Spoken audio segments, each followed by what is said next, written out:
xibaar yu wér te wóor ca tàng ba abonnez-vous pour ngeen di mën di jot suñuy vidéo. daleen ak jàmm seen bi di Buzz 221 HD kii di Samuel Sarr di ancien ministre de l'énergie ci régime Abdoulaye Wade reconverti en homme d'affaires démb dañ ko doon déglu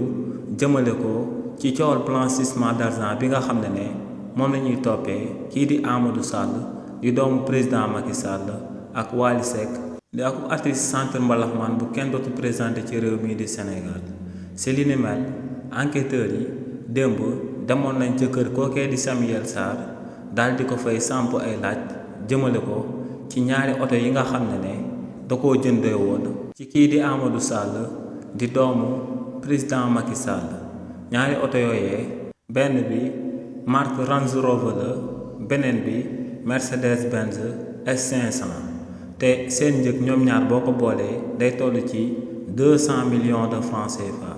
si li ni mel nag kii di Samuel Sarr jébbaloon na enquêteurs yi carte grise sec bi nga xam ne si la fayewoon oto yooyee waaye tamit jébbaloon na leen facture bi nga xam ne moom lañ ko daal di jébbal ginnaaw ba mu fayee ñaari oto yooyee ba noppi kii di Samuel Sarr xamaloon na enquêteurs yi que ne moom dafa profité woon ci benn occasion daal di jënd ay oto yi nga xam ne kii di Amadou Sall da ko koo jaayoon ci prix bu yomb te ne ginnaaw loolee sax jotoon naa daal di jaay benn ci oto yooyee ba tey si li ni mel lu sababoon enquêteur yi demoon ba ci kër kii di Samuel Sarr di ko fa daan auditionné te jébbaluñ ko ak convocation moom mooy que ne kii di Samuel Sarr actuellement dafa daal di nekk si liberté provisoire te tamit dañ koo daal di assigné en résidence maanaam dañ ko daal di mettre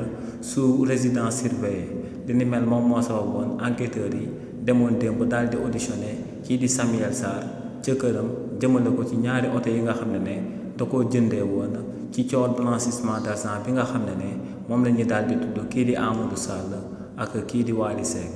xibaar yu wér te wóor ca tàng ba abonnez-vous pour ngeen di mën di jot suñuy vidéo.